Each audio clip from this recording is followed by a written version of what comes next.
So you've been given the rights. Perfect. Shom, I think we can go ahead. Yes, we can go. So, Lakshay, Yes, I'm audible. yes, you're audible. Okay, so we'll start. Hello and good evening, everyone. I thank you all for joining the session. We are excited and proud to have Mr. Gopal A. Iyer with us, who is Associate Director Talent at Ernst& Young.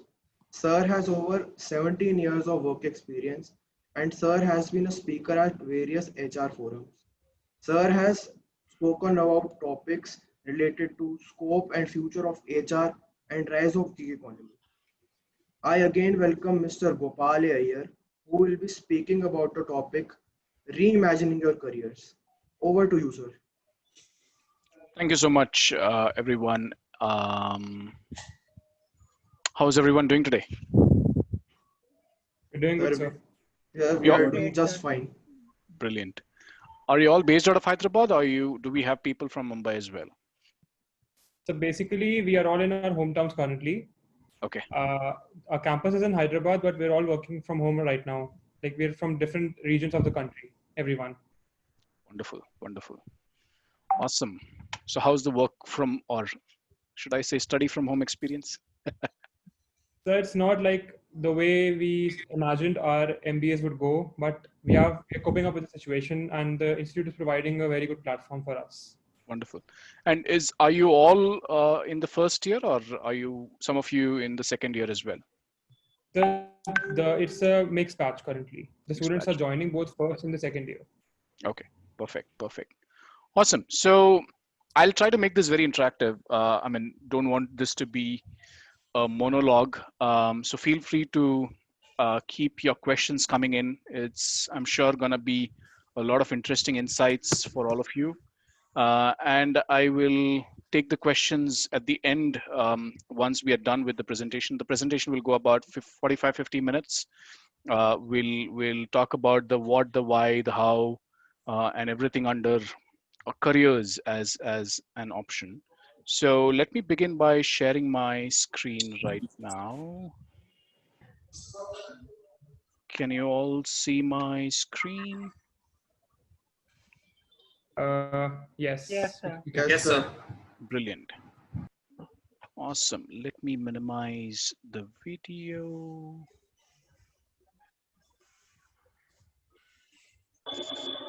Okay.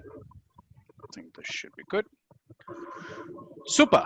So we in EY believe in asking better questions because we believe that only asking better questions will give you better responses or better answers.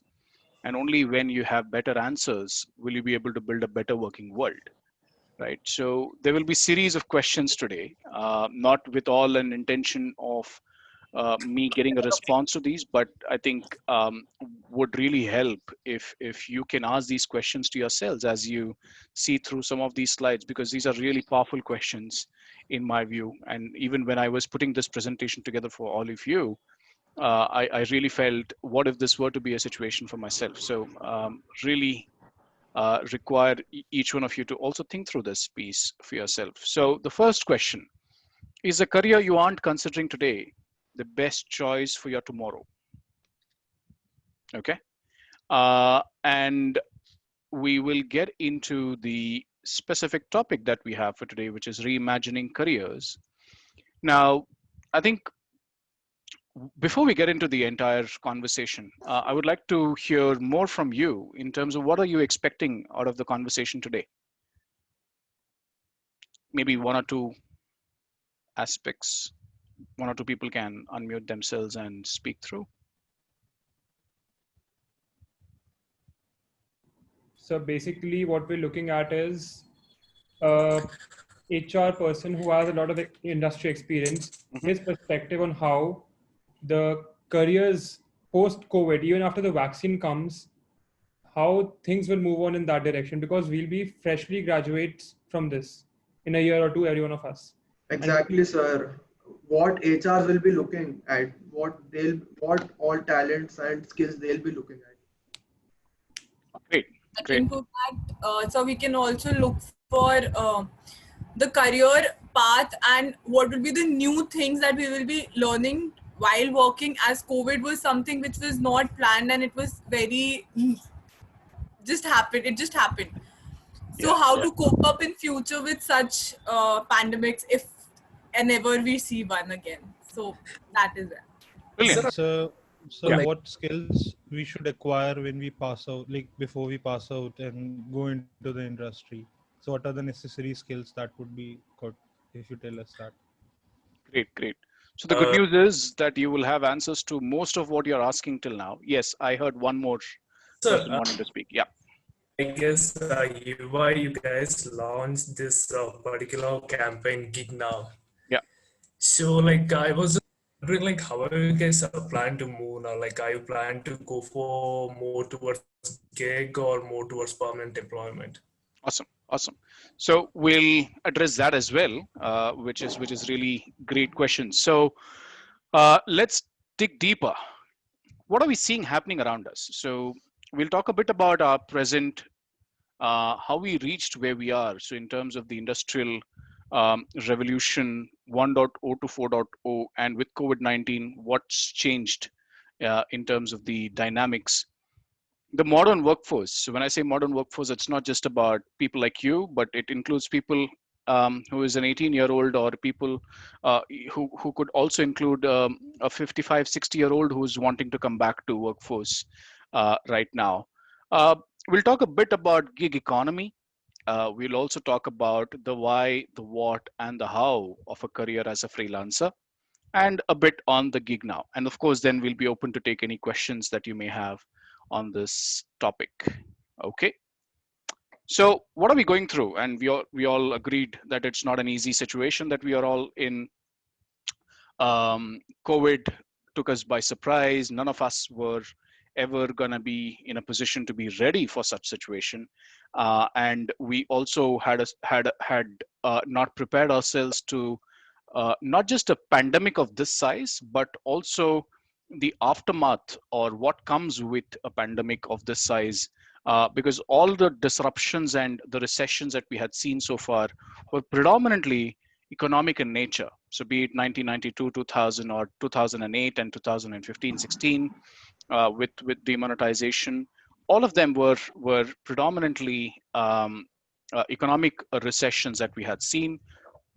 And even from a health perspective, except climate change as an agenda, as well as a bit of, if I were to call dengue or malaria or the SARS, the version 1, and a few other viruses like Nipah, especially in down south, or even swine flu for that matter, were all predominantly restricted to particular geography, and we were able to figure out how to come out of it pretty soon, or sooner than what we are going through right now. So no brainer. It's a situation where it's a health and an economic crisis all at once.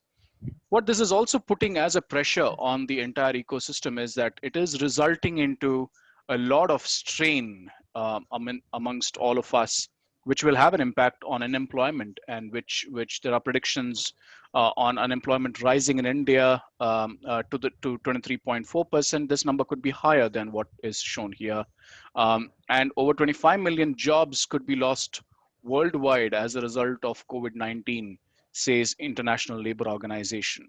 So is that really reason for us to worry? Yes and no. Yes, because yes, it is something that we had not really prepared ourselves for a situation like this. But as they say, every crisis is an opportunity in itself, and we'll see how best we can prepare ourselves for going through this opportunity that we have, and what are some of the things that we need to be mindful of. But before we get there, let's quickly also see what we saw in the last 6 months. Uh, because of COVID, we saw a lot of business close temporarily, some even permanently. So, for example, the first and foremost businesses that got impacted, of course, everyone was impacted with the lockdowns that were announced. But the first and foremost and the biggest one that got impacted were travel. and even hospitality. And they continue to remain impacted from a demand and supply perspective because there isn't as much of demand as it used to be in the past. There aren't as many flights that are flying in the sky as it used to be in the past. The demand and supply continue to be very erratic. At one point of time during the lockdown, there was too much of demand for everything and too little supply because there was no production happening. Today, there is production happening. The demand is kind of stable, or in certain cases lower, and we'll talk about what in case of lower growth. But also supply is a little bit in abundance in certain cases, which resulted in the loss of customers during the economic slowdown, or due to the economic slowdown rather. Remote operations was not something that we had really prepared ourselves for. Organizations like EY or institutions like, I would say, NMIMS would have been easily it would have been possible for them to easily move into remote operations. But there are a lot of manufacturing organizations or units that couldn't shift to remote. Banks are a classic example. None of them, I would think, would have thought about banking in a remote manner. Though, of course, with a lot of digitization focus, everything today happens digitally.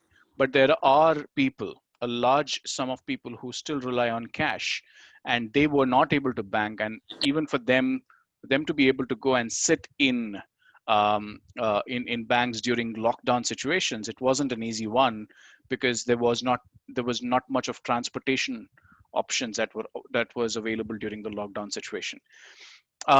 Consumption patterns have started shifting big time. And if you think about what we used to consume earlier versus what we consume now, and it goes from whatever we eat, of course, and of course the other things like what do we read, what do we see in terms of media, what aspects we subscribe to. So it could be the sudden shift of paper-based media to digital media. Even within social media, there was a huge surge in the last 6 months in terms of the content creation and content publishing. Amazon Prime, Netflix all saw a huge spike in demand and subscriptions as well because people didn't have much to do, and they probably had this as the only means of entertainment.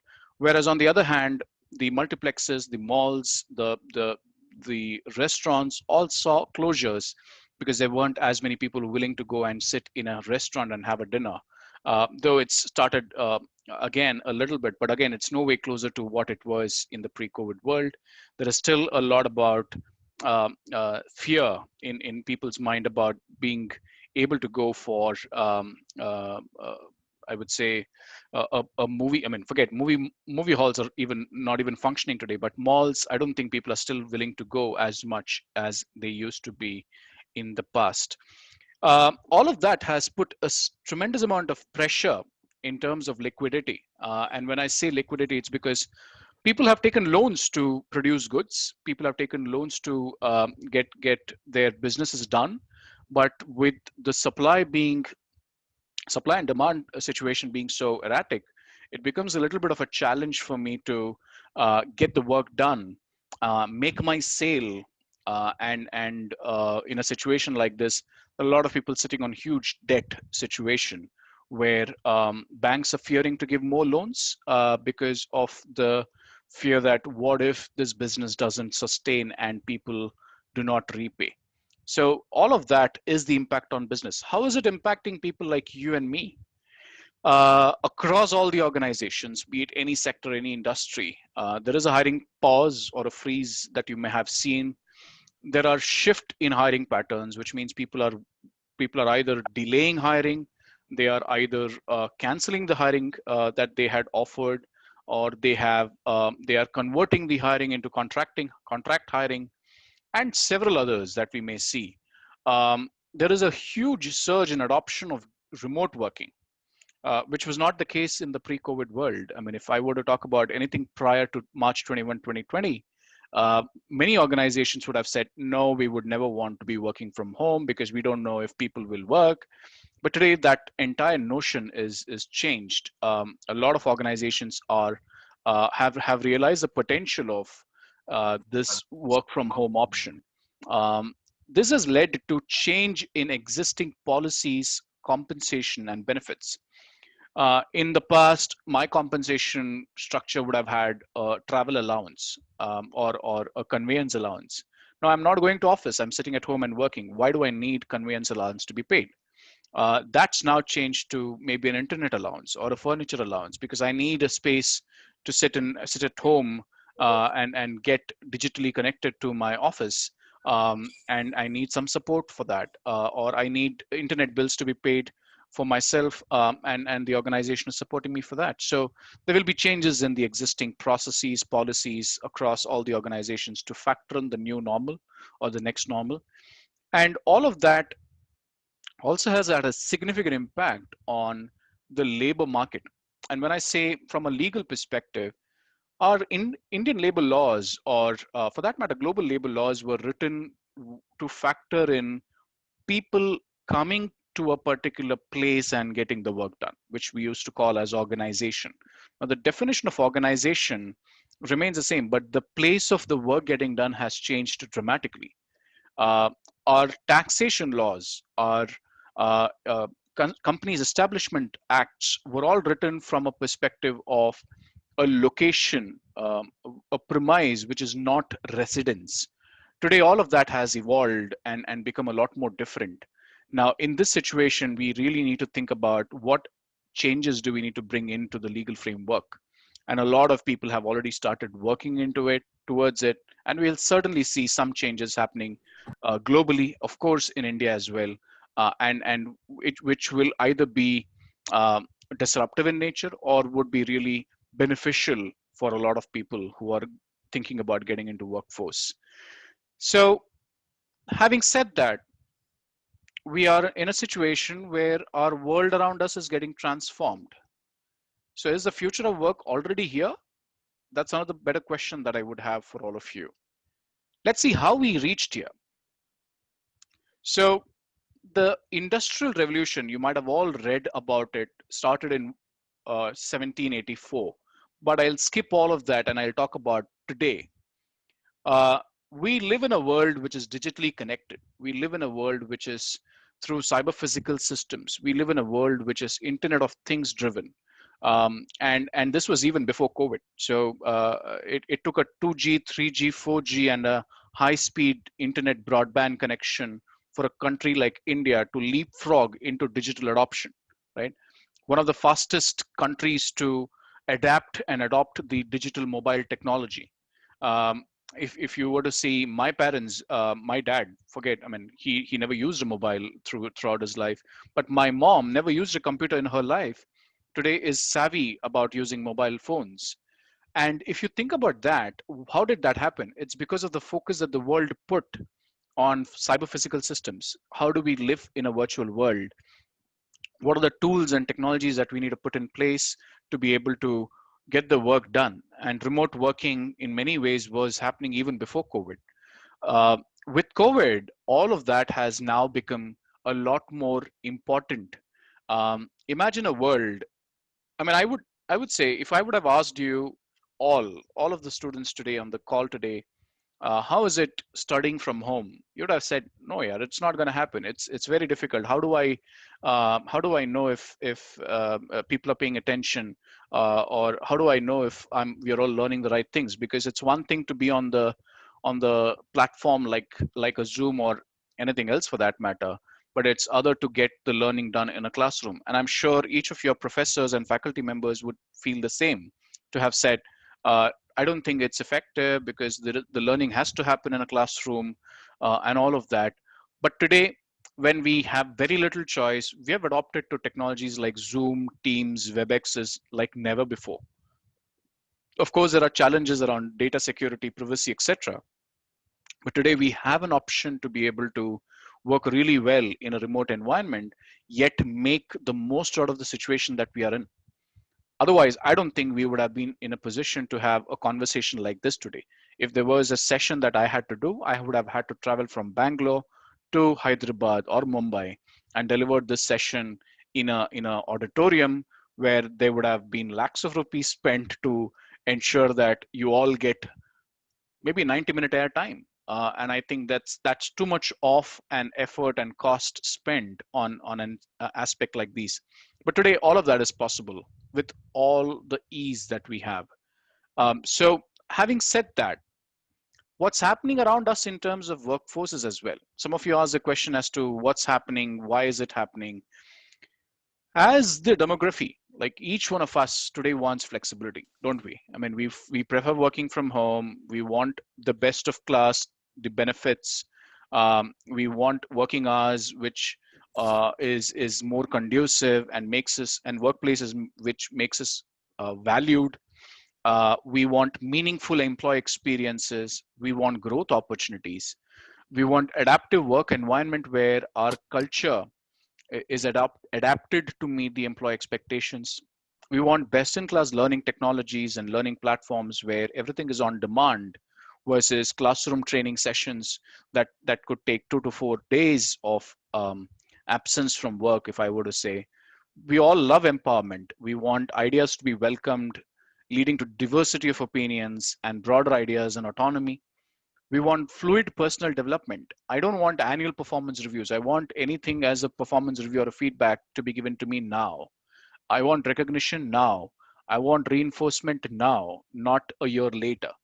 I would love a place where it's okay for me to exchange thoughts and values, which leads to learning. So experiential learning is a big thing, and that's one of the things that we're having today as well.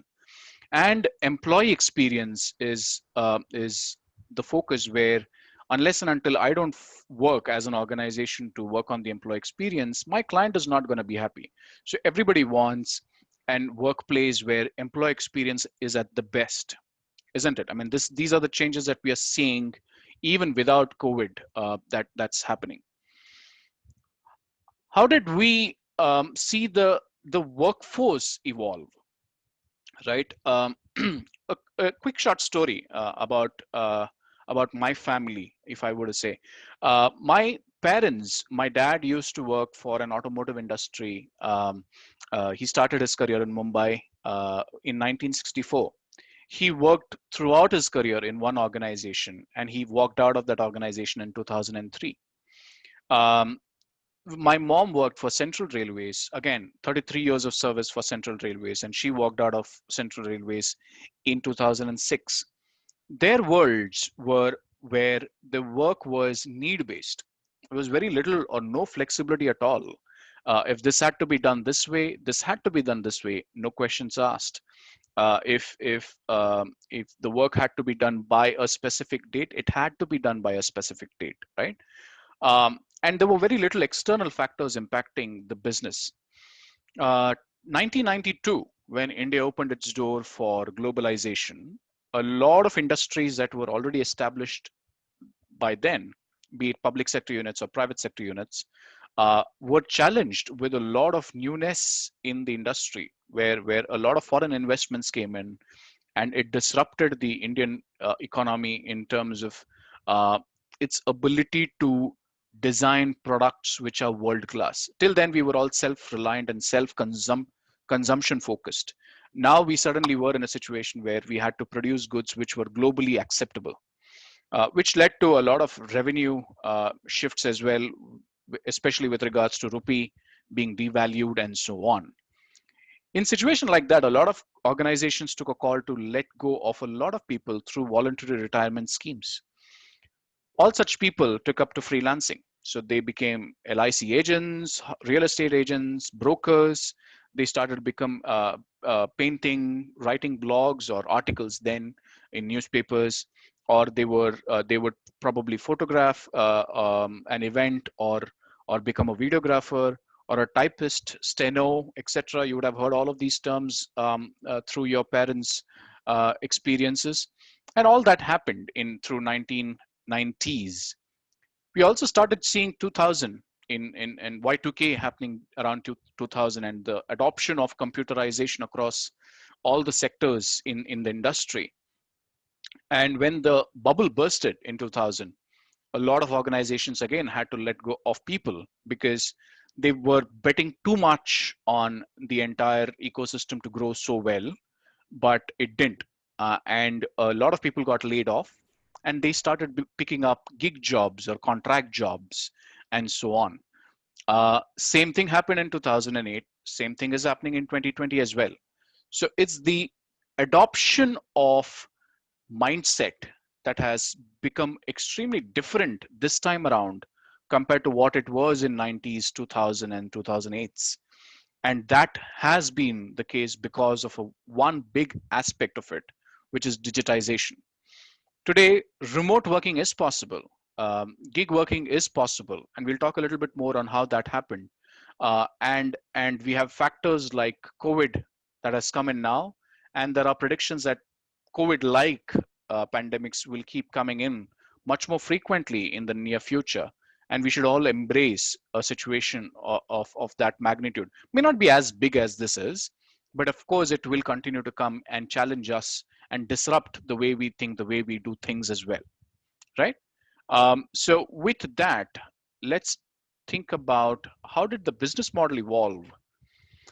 uh, IT outsourcing, which we all know, started as traditional outsourcing, then moved into remote infrastructure management. And if I were to think about when I started my career 2000, in 2003, I know of large server rooms in a lot of office spaces. They do exist even today, but larger server rooms exist in data centers today. And I think data centers were enabled through Google, IBM, Microsoft, Salesforce, Amazon, etc., to be able to make it possible for a lot of businesses to move from IT outsourcing or traditional IT outsourcing to infrastructure as a service or platform as a service, if I were to term it that way. Similarly, BPO was heavily people-based. There are organizations which hired people in bulk in 2000s for doing call center kind of jobs. It was heavily people-driven. It got industrialized. When I say industrialized, it became a lot more standardized in terms of the metric, the way people were measuring the performance, the way the quality was looked at, what average call handling time meant, etc. And it then became outcome based. Today, we are in a situation where we see business process as a service or platform BPO as a reality. And I think if you were to think about it, I don't think anyone wants to go to workplace to be able to be in a call center role. Today, all of that can happen with a laptop, a headset like this, and a standard or a steady internet connection. Uh, Talent or people like you and I always used to be on site, your class, be it in your classrooms, be it in my office organization. We started moving from that to remote. We adopted remote policy a couple of years ago where we started working from home at least 1 day a week or 2 days a week. And then it moved into cloud as well. Today, everything in terms of what work we do, the way we speak to our people, our colleagues in the team, everything is happening on cloud, and technologies like Microsoft Teams, Microsoft Office, be it collaborative tools like WebEx, Zoom, allow that to happen with a lot more ease. Now, that being said, another important question: when what if becomes what now, will you have the answer? And isn't that what just happened with us, right? Uh, we were all thinking, what if this happens? What if that happens? And if this happened right now, so what now? And do we have an answer to the situation that we are in currently? So let's see what we have in store. Some of you asked this question, okay, what happens to the work that we do? Is the hiring model shifting? Well, the hiring model has already shifted, right? We were when, I mean, I spoke to you about my dad and my mom and how they started their careers and what it meant for them in terms of the organizations they worked for. And they were probably in the bottom of pyramid, if I were to call that out, right? I mean, they were somewhere here where there was very little or negligible consultant population. This was a traditional hiring model that they were probably going through, and it was a highly demand-based model. So which means, if I were to take an example of Central Railways, the hiring then was on the basis of how many trains am I operating on a day in, day out basis. How many trains would mean how many people I need to be able to make that possible, which means how many people I need to make the coaches, design the engines, design the tracks, lay the tracks, uh, uh, run the trains, which means I need to have platforms, which means I need to have signaling systems, which means I need to have an entire machinery on the ticketing for people to come and take the train to go to from one place to another, which means I need to have people also to take care of how to ensure that the right train comes on the right platform, which means you need station masters. You needed people to ensure that if there is an accident that happens, you need people for taking care of the accident situation.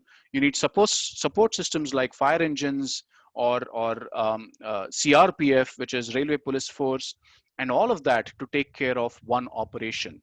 It is purely demand based. I could choose not to run 100 trains a day. I could choose to run 2000 trains a day. And it was a determinant of people demand. If I needed a train to come to my station to pick me up from Bangalore to take me to Hyderabad or Mumbai, it's a demand. If more and more people are asking for it, I need to have the train in place. And that was what was driving the entire model, right? It was predominantly driven on external factors, but was only determinant on India factors, right? Whereas in a model where we are currently in, we are somewhere currently in this model, right? Somewhere between the virtual talent cloud and full timers, right? Uh, where today we have impact of automation, computers, and electronics. Even if I were to take the same example of railways, today we have automation. Gone are the days when I used to queue up in a station to book my ticket. I could do that through irctc.com. What it meant was a lot of people who were sitting as on the ticket counters today don't need to sit on the ticket counters, and I have empowered the customers to book the ticket for themselves. Computers or computerization, signaling system today is completely digitized. Is there a way that we need to have people like in the past? I don't know if you have seen movies which were made in 60s. The signaling system looked very different at that point of time. Today the signaling system is completely automated. It's automated to an extent where if one train passes by one track, it captures the moment and signals it to the next signal available. And that's the level of digitization that we have seen, which means I don't need people to ensure that there is someone to change the signal. In the past, signaling was changed manually and not digitally. Similarly, I think there were several other roles that were that were lost because of automation. People upskilled themselves. People became a lot more smarter, adopting to the newer technologies or newer demands, and started becoming or playing a bigger role for themselves in these organizations. A lot of work started getting outsourced even within railways to contract workers. Like I didn't think there was a need for me to have people sitting and booking tickets, though it was earlier. I don't know if you remember this. It was such a small ticket in the past, like printed on a cardboard. Then came in the computerization where it was printed this big on an electronic typed ticket. Today it's all digital online, right? So Indian Railways chose to outsource the work through contracting agencies like IRCTC.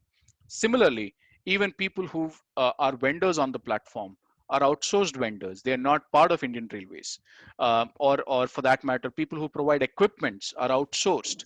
Even Integral Coach Factory has certain percentage of its operations outsourced. And that is a model that has been in existence for the last several years, like decades, I would say. But it's again a factor of what is giving me a lot more agility, a lot more speed, a lot more collaboration to get the work done, to be able to meet the demands of the customers. We are now in today where there is a lot of virtualization of talent. Talk about Meru cabs. If all of you remember this, I don't know. 10 years ago, we used to have Meru cabs. We used to call a call center and book a cab for yourself. They had an app as well, but it was predominantly only Symbian based phones that supported that. Android came in, and I think by then Uber and Ola and several others came in as well, and they took over, and they took over to such an extent that they made all other industries, like be it auto rickshaws or cabs or yellow taxis or black and white taxis or orange taxis or radio cabs in Hyderabad, all redundant. Uh, they had to shift to the models that were available through Ubers or Olas of the world, which means nothing but virtualization of talent, virtualization through remote workers. Like, I don't hire people to get the work done. I can crowdsource the work to a certain organization, and they would get the work done for me. And it used to be, of course, element of full timers and gig workers available. The entire philosophy was built on the context of sharing, right? So, like, you all stopped buying cars and started taking cabs, or your parents would have, or you would tomorrow. Instead of going to a luxurious five-star hotel, we started booking Airbnbs for ourselves, which again was a cloud-based platform. Instead of looking to go to a restaurant, book, order food at home through Swiggy. um, and all of the consumption patterns that kept evolving to match the current needs of the situation is what has resulted into a situation like this. So the virtual world or virtual talent cloud that we see today is already existing, and it's in our own best interest to adopt to this model with a lot more ease and a lot more awareness of what it takes for you to be a successful virtual worker. Now, you could be a full timer, or you could be a gig worker, or you could be a contractor, but working virtually in a model which is hybrid in nature or a sharing in nature is an extremely important element, versus looking at traditional hiring model, because the external factors that have an impact on everything that we do today is completely different than what it was in 1950s, 60s, 70s, and 80s, and even 90s for that matter, right? So we'll talk a bit about gig economy. Um, what comes to your mind when you hear about gig economy? Let's hear some comments in, or let's see some comments on the chat. So freelancers. Hmm. So freelancers working together. Okay. So millennials. Okay. Interesting. Basically people sitting in the shared office spaces and doing their own work. Okay. Okay.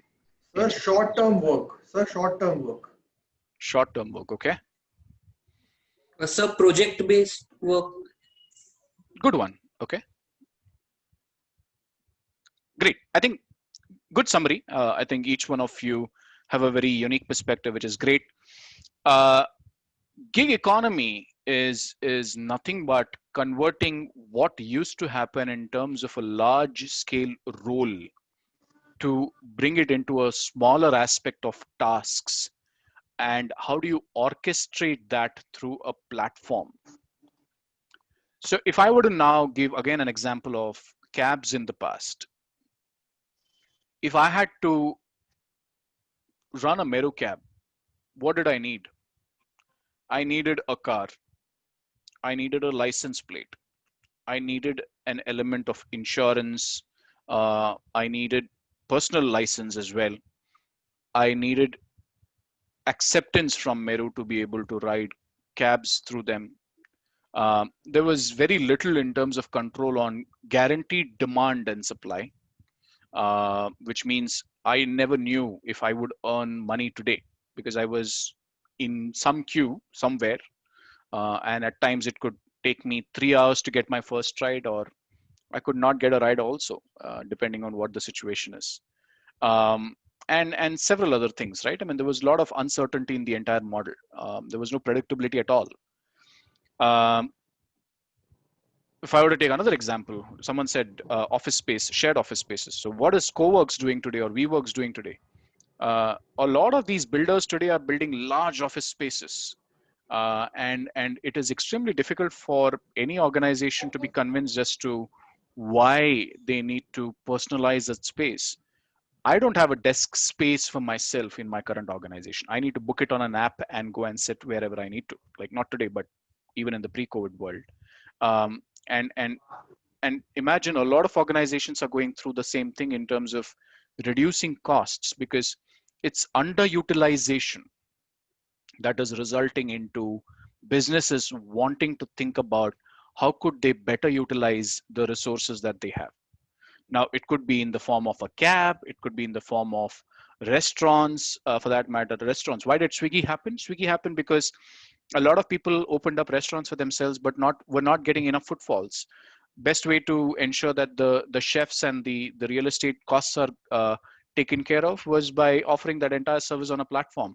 So while people had the convenience to sit at home and eat food, that ensured that Swiggy is making money or Zomato is making money. The restaurant where you are ordering food is making money. You are happy because you don't have to spend money on your fuel to go to the restaurant and have food. Neither did you have to worry about the traffic, etc., etc., etc. So we are putting to use all the available resources to the best possible manner and yet getting the best out of the entire situation, right? Of course, there are flip sides to it in terms of the surge pricing at times or in terms of the quality getting hampered and all of that. Urban Clap is another example, which is very similar to the Swiggies and the Zomatos of the world, where you don't need, I mean, they've made the best value proposition for themselves. You don't need to go to a barber shop. We'll come and give you a haircut. You don't need to go to a beauty parlor. We'll come and do the services for you. You don't need to call. I mean, you could sit at home and call someone to fix your electricity. You could or a bulb or a tap. All of that is happening through a digital platform where you on one hand have people who have demand for the work to be done. On the other hand, you have people who are ready to offer the services. And the services need not be short term. I could choose to be a permanent freelancer.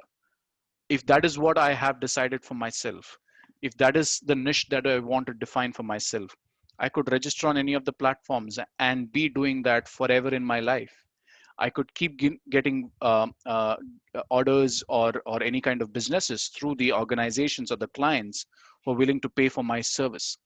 I would encourage all of you to go and do some research on passion economy, and of course, do some research on gig economy in today's time with COVID times. Um, Often in the past, when you did gig economy search, you would probably have gotten only Ubers and Olas and the others of the world in terms of negative connotation. But today the world is different. Today the world requires us to adopt to this model with a lot more ease because businesses are now hard pressed to be in a situation where they can't make a longer term decision which is 5 year or 10 year down the line. They have visibility only to the next 18 to 24 months, which is why there is a sentiment in terms of them not wanting to or probably looking to hire full timers. Not to say that they will never hire full timers, they would definitely have full timers as well. But the predictability of an economic situation like this is only for the next 24 months or a little beyond that. And that is what is making a lot of industry leaders a bit jittery about how do they want to make a decision which is longer term in nature. Anything to do with capex is um, now getting questioned multiple times whether is this really where we want to spend our money, especially when liquidity is such a big in a such a big situation where there is no predictability if we will continue to get our money through the banks. And not just, I mean, I'm not talking about large corporate organizations like EVA. I'm talking more about in general when it comes to the MSMEs or the budding startups where liquidity is a big concern. But even for us, a lot of organizations like ourselves, there are questions that we need to answer at any point of time to say whether is there a need for us to look at hiring people right now, because the demand, again, as I said, is lower. A classic example is people used to buy two-wheelers, four-wheelers. People used to consume a lot of entertainment through malls. People used to buy things through malls. People used to go and watch movies in malls. All of that demand has gone down. Imagine what happens as a cascading effect or a domino effect of such demand falling, right? I mean, it would have impact on people not being in the business at all. And when they are not being in the business, what will businesses which are supporting others being in the business experience? And that's what is happening as well. So let's all be mindful of what situation we are going through. Let's also be mindful about what we can do to be able to adapt to this situation. And that's something that we are discussing right now. So why is it shaping up in India? We touched upon a few things. Uh, we spoke about the need for being in a fluid workforce, and that we avoid going through the daily grind of working for an organization and spending 15 to 20 hours of your time in workforce. The rise in startups is being the talk of the town for India, at least. The Startup India initiative is one such example. Make in India is another initiative that we can take a lot of benefit out of, and these are flagship programs that Government of India is running. You all are free to go and do more research. I think I found a lot of materials in startupindia.gov.in for any budding entrepreneur to go and start learning about entrepreneurship and setting up an entity for himself or herself. So I'll encourage you to go through that as well. There was, of course, the rise of freelancing platforms to the likes of Upwork, freelancer.com, guru.com, fiverr.com, topcoder.com, and several such platforms. There was a lot of automation that was happening in a lot of organization. And of course, the current pandemic situation, which we all spoke about, which is resulting into the growth of gig economy in India. So who is a freelancer or who is a gig worker? Someone who is self-employed, most importantly. Someone who may engage with more than one company at a time, depending on, of course, the nature of the contract and the engagement. And someone who works remotely, manages 24/7 versus the element of 8 to 9 hours of work or 40 to 45 hours of work week. And that's a definition of, or a simpler definition of a freelancer. What are the personas of a freelancer? So if you look at yourselves today, you will all be probably somewhere here. You still have the opportunity to pick up one primary gig or many other gigs as a solopreneur or agency freelancer. I would probably be somewhere in this zone where I could be a stopgap gig worker, or a part-time gig worker, where I am in a full-time job. I want to do something in addition, or I am currently in between two jobs. Like I've taken a break for various reasons, and I would do a gig work till I find something better for myself. There could be people who could be goal gig workers as well. You could be one of those as well. And your internships are exactly the same thing, where you have full-time jobs, or you may not have full-time jobs. You may have full-time commitments, but you pick up ad hoc gigs to meet additional income. If you see Western countries, if you would have chosen MBA to be done in any other country than in India, especially the Western countries, a lot of people fund their own education through gig work. They would do anything and everything around, even being in McD's, or being in a petrol bunk, or teaching students, or pursuing their passion and monetize everything that is available to fund for their education. And even India is no different in that manner. It's just about, we don't speak about it a lot more openly.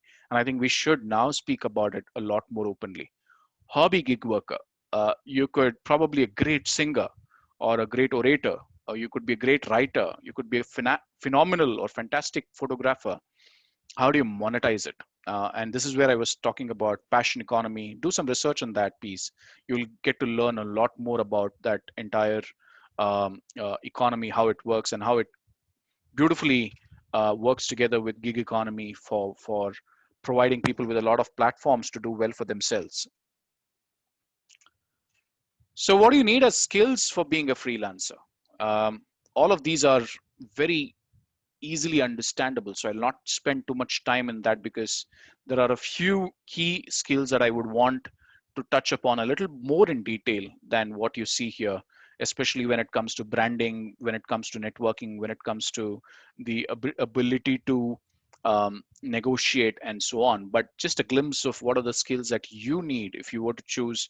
I would say this is what you need even as someone who is getting into any kind of workforce today. So don't read this only as a freelancer skills, but this is something that you need in any kind of role, getting into any organization tomorrow, be it as yourself as an individual, or even something like a gig work opportunity.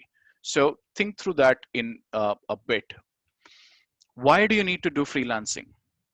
Freedom and flexibility, that is what you get, right? You choose your own clients. You work out of your own office. You could work off your own home. You could work the number of hours that you want to decide to be able to work. You choose your clients based on any geography that they live. Need not be people sitting in India, need not be people sitting here in Hyderabad, or wherever your hometown is. It could be anyone sitting anywhere in the world. Like my wife today teaches music to students, and her students are based out of Hyderabad, Mumbai, someone from Kerala. And with the platforms that we have, we don't even need to restrict it beyond. We don't need to really think about expanding beyond. There are calls she gets where she is asked to teach music to students sitting in the US as well. So how do you? The boundary is something that you define for yourself, right? You decide what is the work-life balance definition for yourselves. It could be that you could work only 5 hours in a day. You could work 24 hours in a day and take a couple of days off after that, and all of that. You're not tied to one location. You could be anywhere, wherever you are. You don't need to migrate to any location for you to be part of this workforce. If I were to say health and wellness, which a lot of us often ignore, you could have all the time to focus on health and wellness. And you get to decide your income. If you were to join any organization today as a full timer, you probably get into the band of a fresher starting in as an MBA in any organization. But if you were to become a freelancer, you may start smaller comparatively. Again, it's a may, not for sure. Depending on what your passion or your niche is, you may start smaller, but you have all your rights to be able to demand the money that you need and make the money that you need to make in the due course. So eventually, if you have an entrepreneurial mindset, if you have the ability to do business, if you're able to sell your services a lot more better, sky is the limit for you to become a successful freelancer, right? So what will be more important in the future, the right skill set or the right mindset? Let's see some views. What do you think?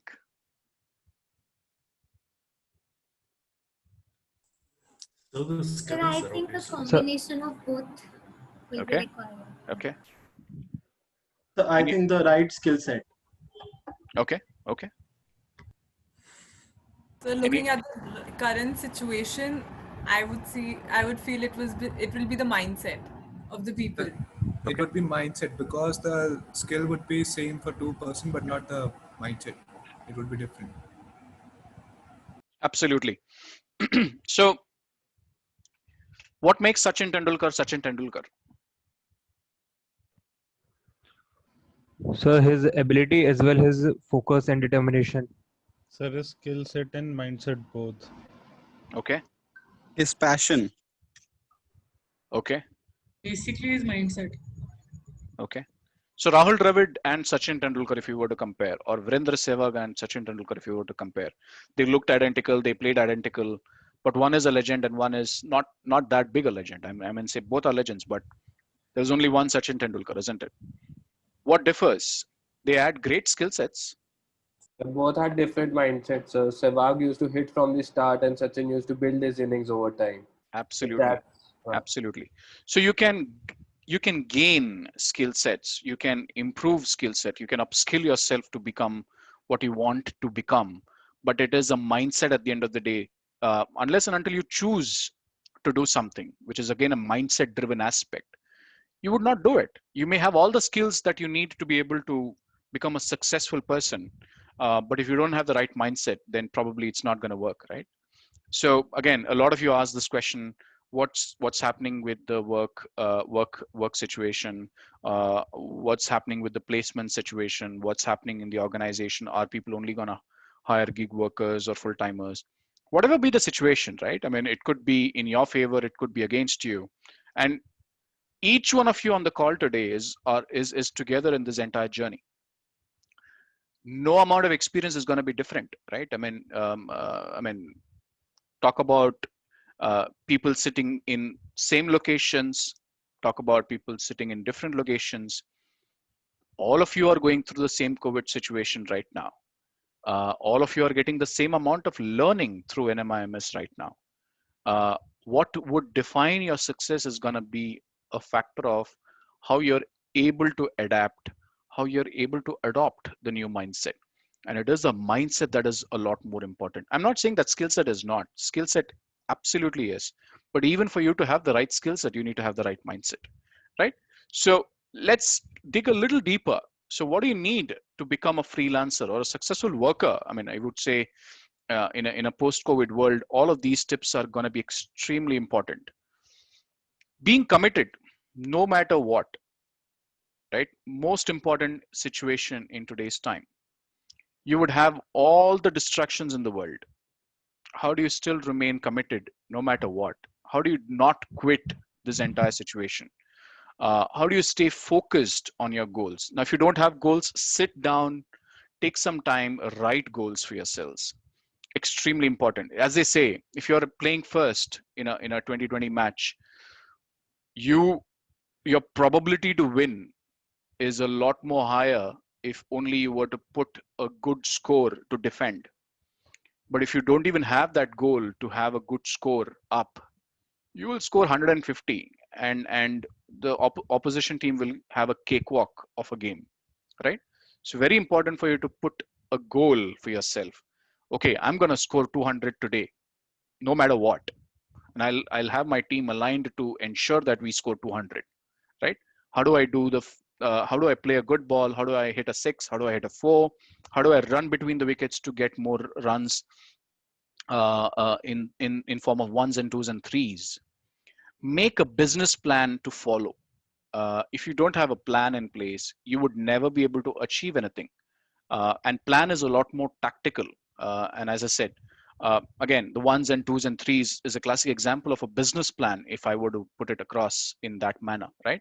So if one of you were to decide to become a blogger, unless and until you decide on how frequently are you going to blog, what topics are you going to blog, um, what's going to be your inspiration, what's going to be your style, are you going to be writing a lot more prescriptive topics, or are you going to be storytelling?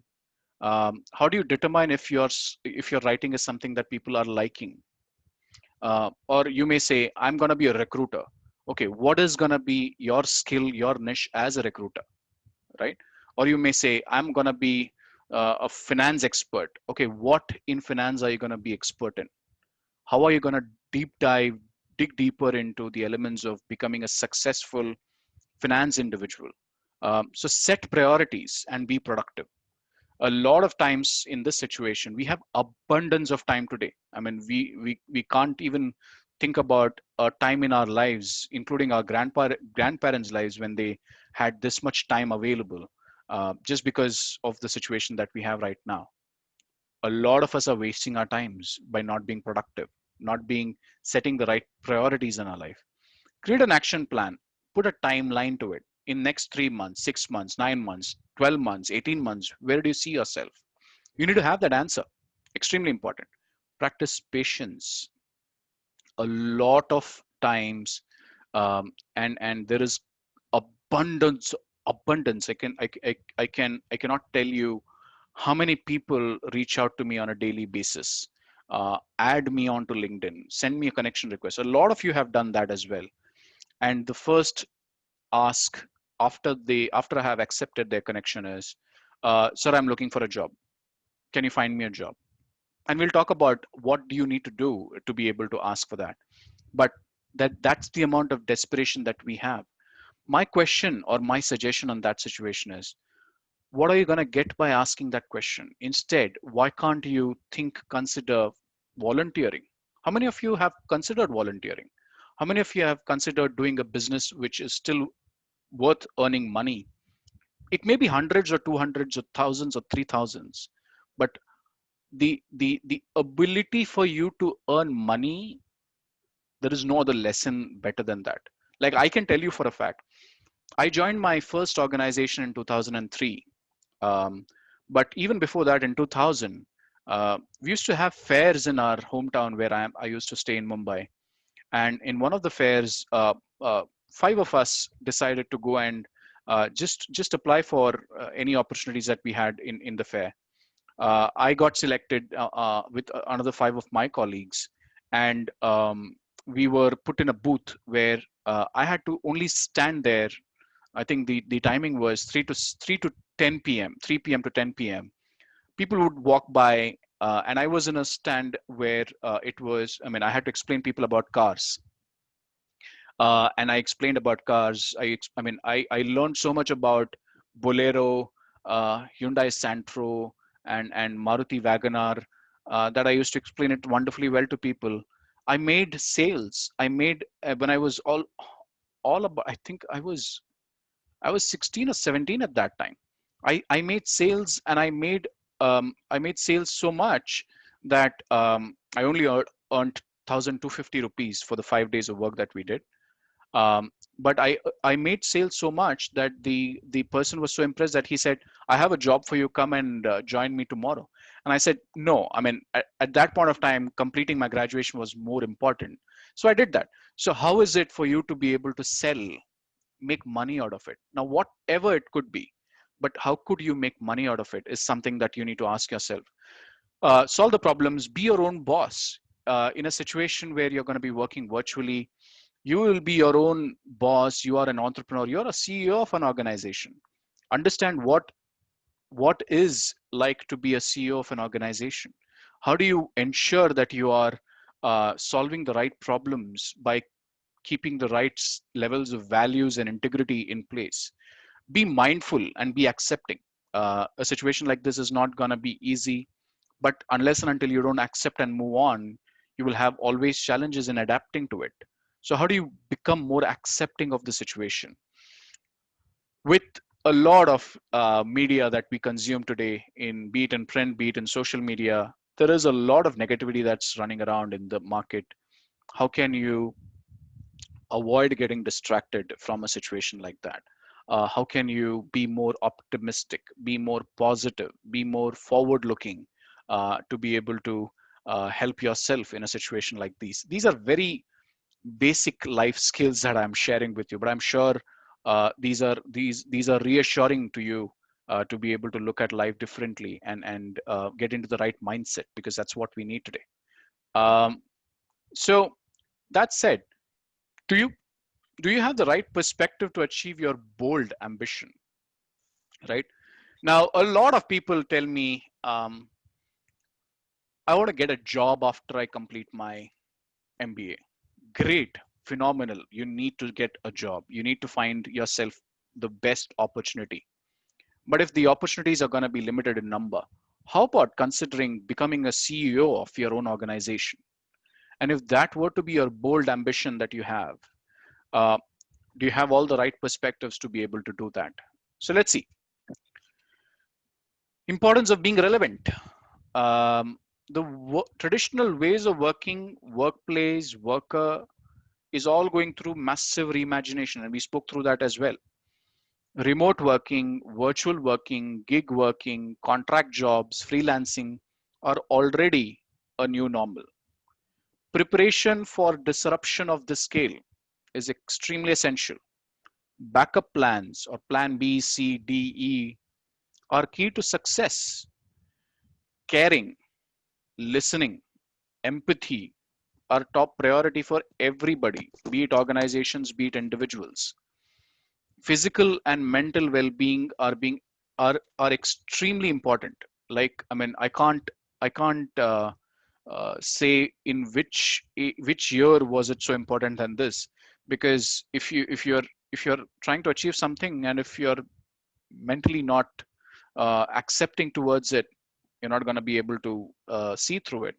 Or let's say for various reasons you catch one of the other flus, not COVID for that matter, you're going to be physically unfit to be able to do anything. How do you avoid being in that situation as much as possible? So how can you take care of yourself is the key aspect here. Practicing financial prudence. We all want all the comforts in lives. We all want the best in class mobile phones, laptops, technologies, cars, houses, like as I say, a job by 20, a moped by or a two-wheeler by 22, car by 25, marriage by 28, and a house by 30 are probably older definitions. I mean, I don't think they are relevant even today. I mean, as even in my generation, if I were to say, they're all unconventional by many standards, and we probably are still thinking the old conventional way. How can we be smarter about practicing financial prudence? Can I start saving of the pocket money that you get? Can you start saving? Can you invest that into SIPs in a market like this? Can you invest into stocks and earn more money? Of course, be very mindful about which stocks you're investing into, but start extremely small, start extremely humble, and still try to understand how does the market work. How are you going to be able to save that extra money? Every money saved is every money earned, as they say, right? So how do you do that? And I think all of you need to think about this new relevance that we need to be mindful about in the next normal that we are going through. So start now. Very important. Be a perpetual learner. Don't think that once you're done with this MBA, that's it. No, I don't think so, because every now and then, including me, I mean, I don't know, you might have looked, some of you might have looked at my LinkedIn profile, and this is no way in any kind of arrogance or boasting.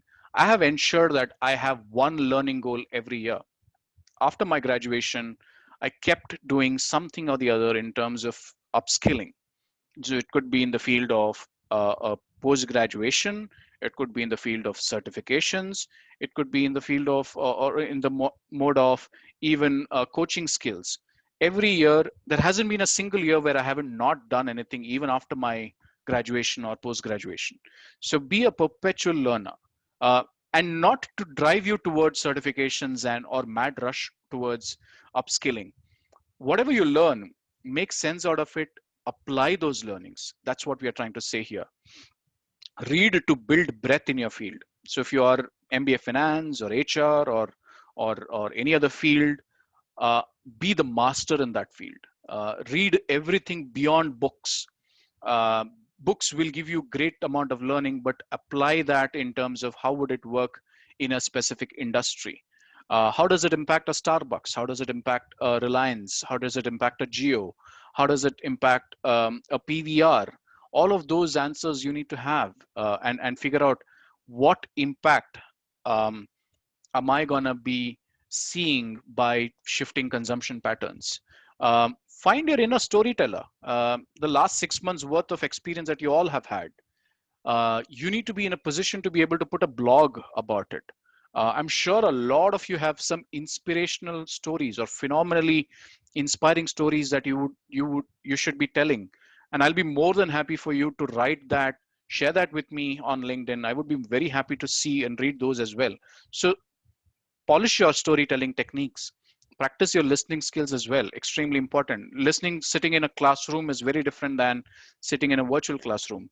I can only hope that you're all listening to what I'm saying, but it's very difficult for me to figure out whether you all are engaged in a class like this. So practice those listening skills as well, and ask questions, ask better questions. In a situation like this, what are my options? Right? Am I going to be getting a full-time job? Am I going to be getting a part-time job? Should I pick up something? Should I do something on my own? Should I keep waiting for full-time jobs when it comes maybe 3 years later? Or should I pick up something now and get things done? Um, all of those, ask your questions. What are your options? What are the jobs available? Don't look at only career.coms and the big, I mean, big corporate career websites. Look at everything that's available through any mode of engagement. All you need to do is break down the role into smaller tasks. So if you were to say, uh, any writing assignments that are available, I'm willing to go and write. You could say any balance sheet tallying that you want me to do, I'm happy to come and do that for you. Any recruitment activity that you want me to do, I'm happy to do that for you. Any content design that you want me to do, I'm a great graphic designer, I could do that for you. Unless and until you don't get into that task level, you will be losing out on huge opportunities, untapped ones, that typically gets unnoticed because we are all looking at one side of the world. As I say, if you were to wake up someone at night and say, and who has never seen the sun, is there a sun? He would only say, no, I don't think there is brightness at all. For him to know that and believe that there is brightness, he has to go and be awake throughout the day to believe that there is a sun. So go and figure out where your sun is, find that out, and you will be surprised that there are so many opportunities that are available that you haven't even considered. And you should, in a situation like this. Where can you add value? What can you do differently? Like if you have a specific style of doing things, again, if I were to take a cricket example, test matches require us to bat very differently, ball very differently, field very differently. 2020, the same batting, same fielding, same bowling that we're doing. All of that is very different. What is it that you can do differently? In what situation do you need to act? In what manner is the question here. Where all can you offer your service, or which company can you offer your services to? Some of you may have decided your freelancing or entrepreneurial path. Ask these questions to yourself. What are different job roles am I equipped to handle other than what I do? So you may have your key niche. Let's say if you're a finance person, you may have defined a predefined career path for yourself. But other than that, is there something else that you can do as well? Ask yourself that question. Who should you connect with? And we'll talk about a bit in terms of networking and why is it important in the next few slides as well. So another important question: how will your talents be more visible when you may not be? Now, can I see any one of you, except some of you when you have turned on your videos? But we have about how many? 120 plus participants today, Yes, sir. right? I can't see any one of you, except a few. And all of you are invisible. And I have no way to um, understand how talented each one of you is. We'll see what you need to do differently now. So careers in next normal are extremely dependent on personal brand, right? When you book an Uber ride or an Ola ride, um, what is the probability that you would go in that cab if you were to see this cab driver's rating as 1.5?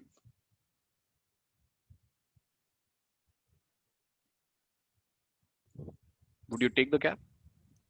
No, sir. Very less No, sir. We probability. No, can sir. decline. No, Probably sir. not, sir. Well, it depends if it's an emergency and we are not getting any cabs, because there are many places like where you get cabs either 15 to 20 minutes late, Yep. and sometimes you're not left with option. Yeah. So the probability of that is 2%, if I were Yeah. to say, but 98% you would not take the cab.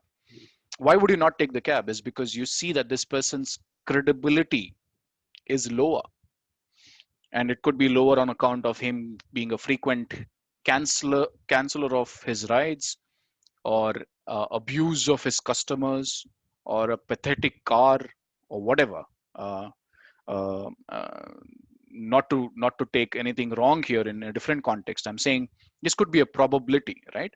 And unless and until he doesn't work towards it, his credibility is not going to improve. For you, in that situation, that is his personal brand which is at stake. Unless and until you all don't work towards your personal brand, I don't think it's going to be in a easy for you all to find yourselves a better opportunity in a virtual working world. So the next one is learning a new skill. If you pick any field of expertise, like a data skill, digital skill, data science, data visualization, but learn that, right? Embrace and champion virtual working model. Key success for you all will be to have completed successful virtual internships by the time you complete your MBA. And when you're completing your virtual working internships, you got to ensure that you're putting in your experience on your CVs, on your LinkedIn profiles of what you gained through the virtual internships, because this internship is very different than a real time in-person internships. And your ability to embrace this is what is going to be more important. Prepare a digital strategy including remote working, promote yourself and personal brand more online. Phenomenal LinkedIn profiles and a horrible Facebook profile will not work. It has to go hand in hand. So how do you ensure that you are remaining consistent in both or all the social media platforms with who you are as an individual? Extremely important. Rethink career strategies. If you have been thinking only about full-time jobs or only about entrepreneurial ventures, what else can you do is an extremely important aspect for you all to reflect upon. Have a 3, 6, 9 month strategy. We spoke about this in a little earlier as well. Extremely important for you to put it down in writing as to what is it that you will be doing in the next 3 to 6 months. A bit about online freelancing, all of you may know already, but we already have adopted a lot of it. 50% of India's workforce is going to be online by 2021. India is the largest freelancer market with 10 million freelancers already. Over 40% of Indian freelancers surveyed by e-payments firm like PayPal saw that the businesses have grown in the last year, right? So why is it that it is important for you to be so good with your online presence? 58% social screenings to look for candidate information on qualification. Now, if you were to send me a CV, I would first go and check if you have a LinkedIn profile, and I will first go and check if you have a same graduation, post-graduation detail put on your LinkedIn as well as on your CV. So I'll first go and I mean that's my first level of background verification. 50% want to ensure that the candidate has a professional online persona. You may have a phenomenally crafted CV, but if you don't even have a LinkedIn profile, I wouldn't be able to know if you as a person exist. Not to say that I mean you do of course exist, but extremely important for you to have a strong online persona. 34% want to see what other people are posting about the candidate. Each one of you, I'll strongly encourage, wherever you go for virtual internships, whatever projects you work with for the college, even outside the college, ensure that you ask people to recommend you. Write few words about what you did and how it helped them. Extremely important. 24% of check social media to search reasons not to hire you. Again, a very important one as well for all of us to think about, because a lot of immigration organizations, like especially the USCIS today, looks into digital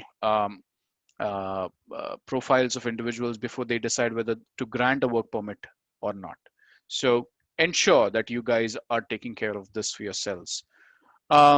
Capitalizing on digital footprint, we spoke about the importance, but ensure that you're adopting to video model of digital profiles as well. Have a YouTube channel. Post about your thoughts and views on the YouTube channel. I know introverts and extroverts don't go the same way about these digital aspects, but think about a world where all of your interviews are going to happen only through collaborative platforms like Teams or Zoom. If there is no personal interaction or no in-person conversation that's going to happen, how are you going to ensure that you are being heard the right way? Are you putting the right foot forward in terms of making yourself heard? Practice these skills. The world of CVs is going to completely transform in the next 5 years, where The platforms will ensure that you put in a digital CV, which will be video based, where you given 30 seconds to 1.5 minutes to talk about yourself and what you have done. So do you have your elevator pitch ready? An extremely important one for you to answer as well. So we spoke about skills, a little bit more deeper into it in the current context. Critical thinking, analytical reasoning. Do you think we would have survived through the last 8 months of COVID without both of these? In my view, the answer is no. I think if we would have not had these skills, we probably would have perished a lot longer as humanity. So it is critical thinking and analytical reasoning at its best that is being displayed right now. And it goes without saying, it is the most critical skill to have. Emotional intelligence, practicing empathy, being mindful about what the other person is going through. How is it impacting him, his life, or her life, about everything and anything that's happening around the world. Novel and adaptive thinking. It's a crowded world that we're all in. Do you have originality in what you're thinking about? Are you able to adapt to the situations with a lot more ease? Cross-cultural competencies. We're talking about a virtual working world where everything is through platform. Do you know how is it to be selling something to a person sitting in the UK or Belgium or Netherlands or Germany? Do you need to pick up language skills? If yes, you need to start enrolling yourselves for language courses and at least be fluent in one or more languages other than English and your mother tongue. Computational thinking, important for all of you to know what's happening and how do you want to predict or prescribe a particular outcome to someone. Technological literacy is a no-brainer. I'm not going to talk about that. Design mindset, again, is an extremely important one. A lot of problems that we are going through is something that we have never seen in our lives. How do we have a design mindset to be able to solve them? Transdisciplinary. Can I solve a problem for someone having extreme amount of struggle in the medical field today? Yes, you can, but you need to have a right amount of empathy to understand what goes into for them to be successful in whatever they are doing. Virtual collaboration, being able to collaborate through platforms like these are extremely important. What can you do differently is a question that I would ask each one of you in terms of building your own digital persona. Staying motivated through COVID. We spoke about all of these, so I'm not going to talk through all of these again. But most importantly, some things that we probably didn't. Find your next big idea. What is it that you're going to do in the next 3 to 6 months or 9 months? Are you going to become a blogger or a singer or a guitarist or a pianist or any of that? Have a hobby that you can monetize on, make a business out of it. Stay away from distractions. We spoke through this. I'm sure each one of you are trying to do online group study sessions, but more importantly, also schedule virtual get together with friends, with all of you being wherever you are in respective um, hometowns that some of you are in. Learning is becoming an extremely difficult proposition. How can you still find time to learn together? You may have your groups, but find time to talk about things other than subjects as well. So virtual get together is extremely important as well. Have a chai pe charcha, if I were to say, for yourselves. A bit about Gig Now. So this is our flagship program where we attract talent on gig or contract, where it could be for short-term needs or even at times longer-term projects. I would encourage each one of you to sign up on gignow.com. At least you will get to know all about the internships that may be available or projects that you can pick up. It could be short-term, it could be a few hours in a day, it could be a few months in a year. So sign up on gignow.com. It's a very simple website, not too difficult to memorize as well. As long as you have a LinkedIn profile for yourself, you would be able to register on this one for a lot more easily. So this is how you would go, gignow.com, and create your profile to apply. Why you should apply is gig working is going to become the next big thing. And I would say we are very uniquely positioned as an organization to take this to the next level. And I would say, I mean, experiences like these would really help you gain a lot of technical skills and knowledge, and of course, build a stronger network that can be leveraged at any point of time in your future. So all of that happens as you earn income, you get insurance benefits, you're independent, and of course, you can participate through a lot of initiatives that we do as part of giving back to the society. And with that, I will end my presentation for the day and open to take any questions that you may have. Hello, sir. Yes. I'm Siddharth. So, sir, my question is not in line with your idea of being the CEO of your own organization, at least Sure, for now. sure. It's related to service industry actually. So you yourself have worked with a lot of big names, and currently also you are working as an HR. And so how, so my question is how an individual is perceived by you when he tries to change his role. Like someone is working in a company, suppose UI in audit or taxation, and he's trying to switch his role in and go to different organization. So how is he being he perceived by you, and also how is this perception gonna change at all if after COVID? So as long as your why is clear, I would say it doesn't matter what the world thinks of, right? It's your conviction that is more important. Are you convinced about what decisions you're making? And a lot of times when we take decisions in our lives, it may seem that it is not the right thing to do at that point of time. But always, and you can take your own lives as an example. In hindsight, whatever you decided worked well for you, right? So our decisions in life are always gonna help us as long as we are convinced about it.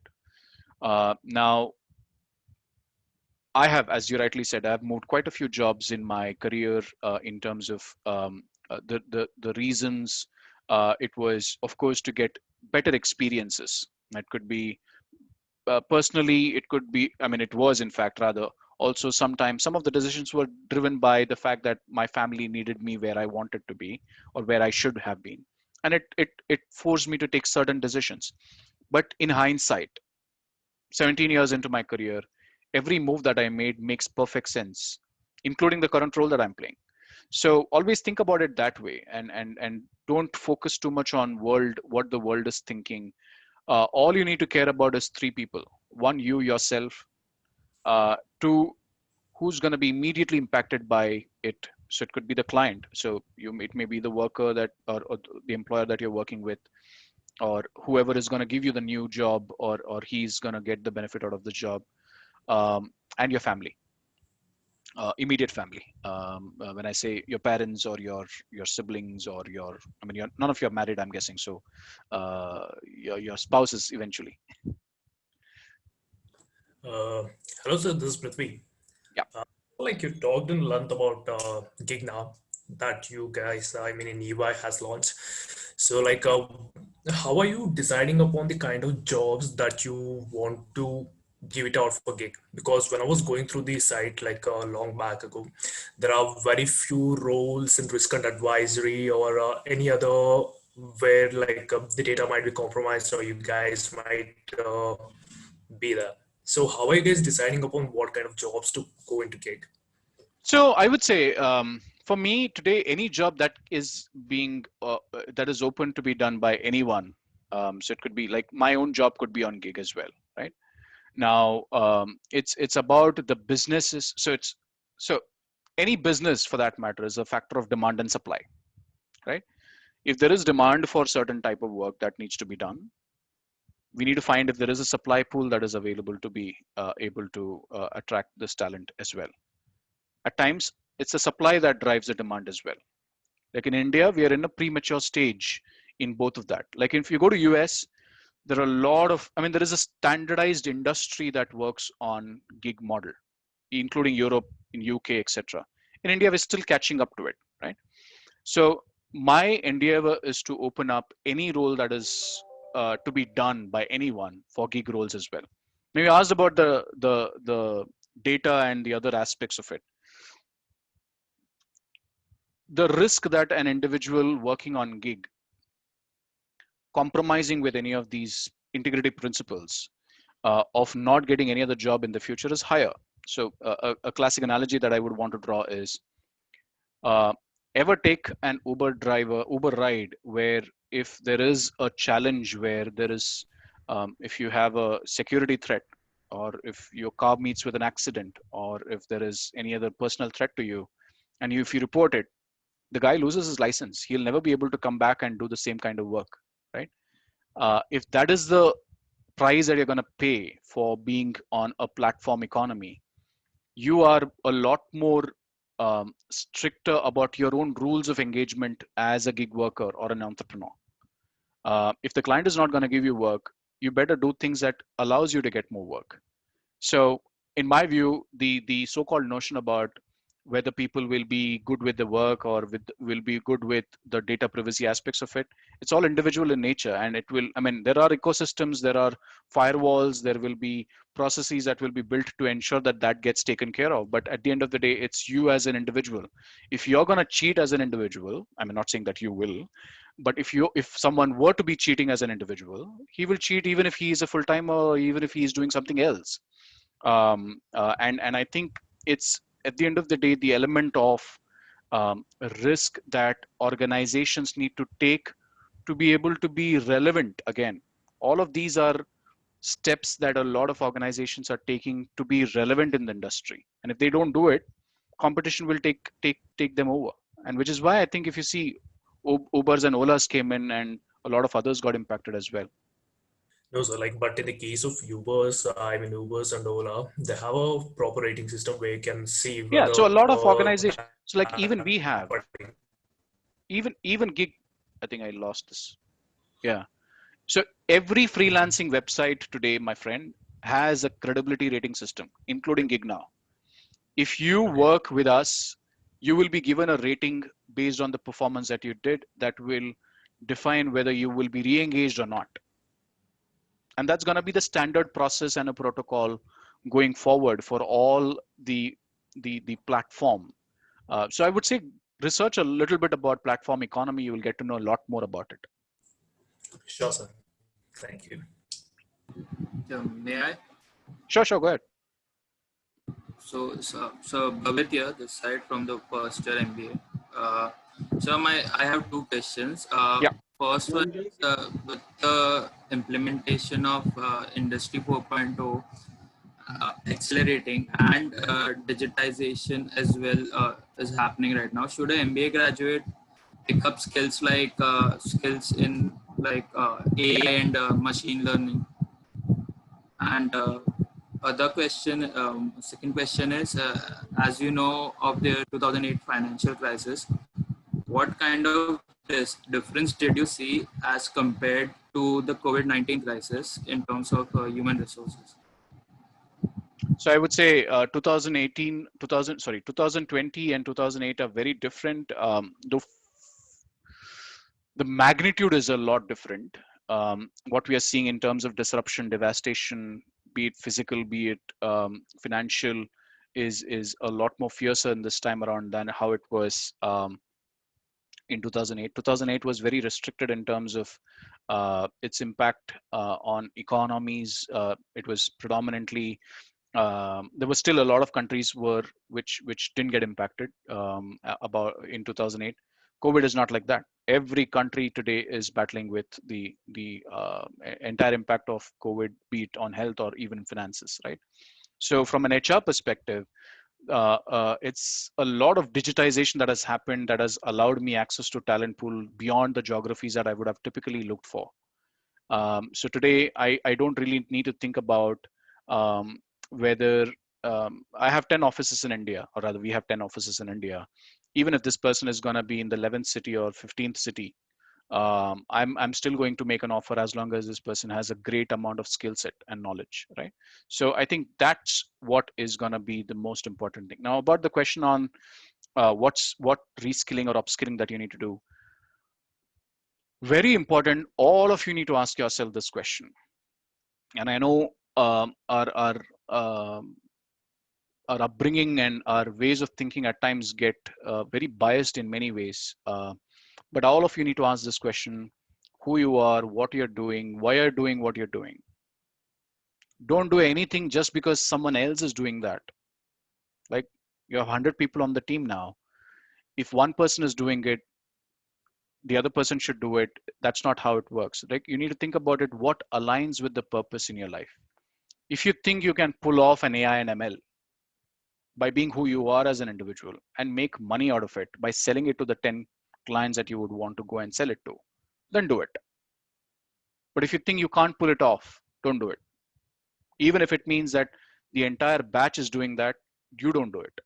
So that's what I would say. So ask yourself, what are your key strengths? What are the areas that you can focus into? What aligns with your larger goal in life? Now, you may not have that larger goal in life as yet, given where you are, but build that one. I think it's important for you to have some amount of conviction of where you see yourself 3 years or 5 years down the line, and align that to that philosophy in life. Thank you, sir. Thank you. I am a little late to my next call, so if that is okay, I'm more than happy to connect with you one-on-one through LinkedIn. Feel free to send me a request, connect with me, chat with me. All of that is fine. But if it is okay, I would like to take a leave. Sure, sir. We'll just take 5 more minutes. Lohan and Shubham, can you please conclude the session once? Sure. Lohan, please take over. Lohan, Aditya, anyone? Sir, thank you on behalf of the entire NMIMS fraternity. I would like to thank you for sharing your precious time with us. Also, today's interview has added great value to our learnings about the evolution of business models, the rise of the independent workforce, and also how to capitalize on our digital presence as well. So we would like to thank you for your memorable evening, and also we hope you had a positive experience. Absolutely. Thank you so much. And no matter what, I would say we are all going through, don't lose optimism. It's a tough world. That's fine. I mean, in humanity, we have always overcome all the odds, and we will overcome this one as well. So stay positive, but be COVID negative. And that's all I will say. Gopal, we just need 5 minutes of your time for the feedback. Is it okay? I have a call, which is, I'm already 8 minutes late. So what would you like to do in the feedback? We just take 5 minutes, sir. Sure. Everyone, apart from the Venkat sir and Akshita and Nikhil, to please leave the session. Thank you. Thank you, sir.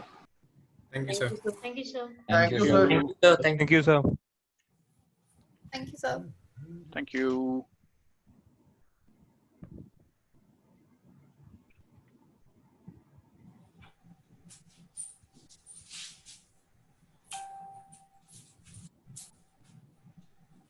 Venkat sir, you can please take over. Yeah, thank you. Am I audible? Yes, sir. Yeah, good evening, Gopal. This is Venkat Imani, Deputy Director Placements at NMIMS Hyderabad. Doing good, doing good. Yeah, great. It was a very insightful, very futuristic, and fully packed, with information and knowledge and strategies. In fact, it makes me also to think whether what I'm doing in a full-time job. Thanks for it. Made that risk, is it? Yeah.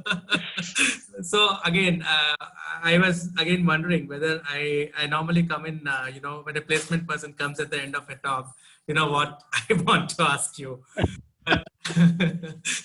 Yeah, but I think I already answered that.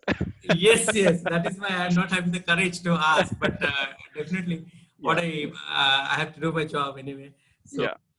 Is it possible to take this engagement forward in some way with EY? The students are very eager, sir. So both in terms of internships as well as finals, we are starting both simultaneously at our campus very soon.